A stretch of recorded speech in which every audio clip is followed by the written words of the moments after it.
تو میں نے جب پیچھے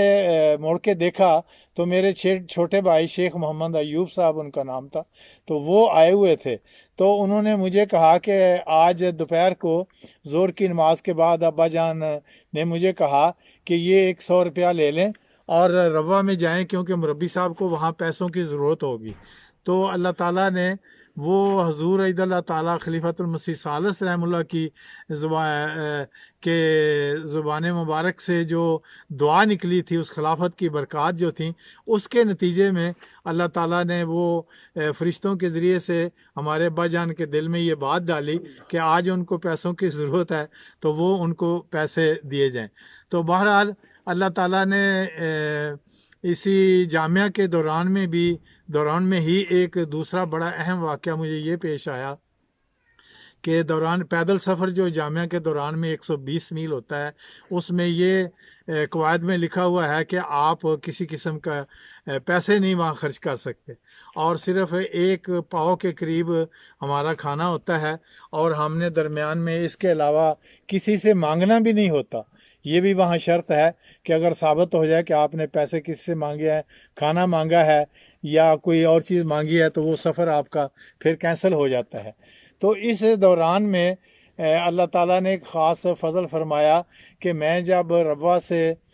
پنڈی بٹیاں اور سکھے کی ہوتا ہوا مڑ بلوچاں رات کو پہنچا، تو وہاں اس وقت تک میری حالت جو ہے پیدل چل چل کے بہت خراب ہو چکی تھی۔ اگلے دن صبح ہی میں اپنے جہاں پہ رات میں نے بسر کی ان کو بغیر بتائے میں وہاں سے نکل آیا، تو میرا سفر آگے سانگلہ ہل کی طرف تھا، سانگلہ ہل۔ تو سانگلہ ہل پہنچنے سے پہلے ہی راستے میں نے دیکھا کہ سائیکل پر آگے سے کوئی ایک سفید کپڑوں میں ملبوس کوئی شخص ایک طالب علم کے سائیکل پر بیٹھا ہوا آ رہا ہے۔ تو اتفاق یہ ہوا کہ وہ بھی میرے پاس سے گزر گئے اور میں بھی گزر گیا، مگر مجھے شبہ پڑا کہ لگتا ہے جیسے روا سے کوئی آدمی آیا ہے۔ تو وہ دراصل ہمارے امام صاحب عطا المجید راشد صاحب تھے، جو ایک طالب علم کے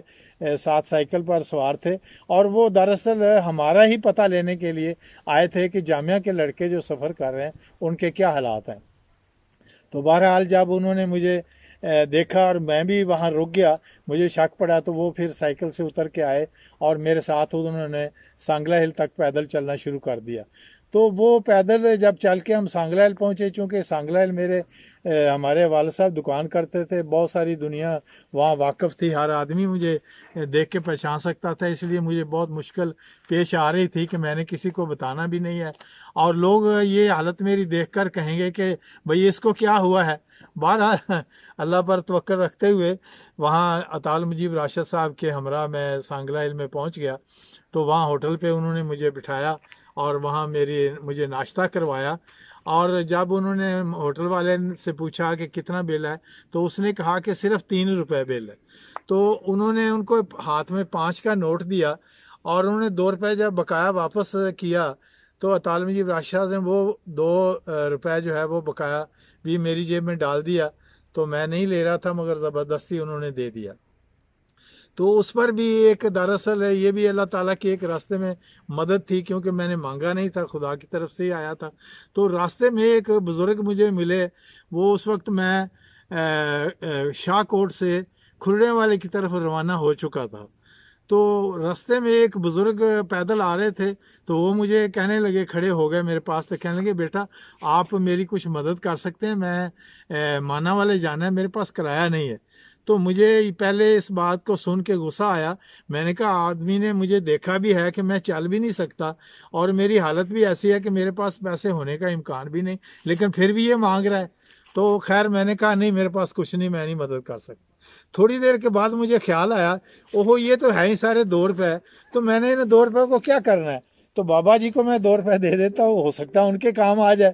تو میں نے بابا جی کو دوبارہ آواز دی، تو بابا جی واپس آئے، تو میں نے ان کو وہ 2 روپے جو ہے اللہ کی توکل کرتے ہوئے وہ 2 روپے ان کو دے دیے۔ تو وہ جو میرا اس وقت اللہ تعالیٰ پر توکل کرنا تھا، اس کا اللہ تعالیٰ نے اتنی قدر کی نگاہ سے دیکھا اس کو کہ میں جب کھرڑے والے کے قریب پہنچا، تو اللہ تعالیٰ نے ایسا انتظام کیا کہ آگے سے جامعہ احمدیہ کی رابعہ کلاس کے لوگ وہ تبلیغی دورے پر کھرڑیاں والے کی طرف اور لاٹھیاں والے کی طرف آ رہے تھے، تو ان کے دل میں اللہ تعالیٰ نے یہ بات ڈالی کہ بھئی آپ کا یہ ایک دوست ہے جو چھوٹی کلاس کا ہے، وہ پیدل سفر پہ ہے، تو آپ کے پاس جتنے ٹوٹے ہوئے پیسے ہوں گے آپ نے اس کی جیب میں ڈالنے ہیں۔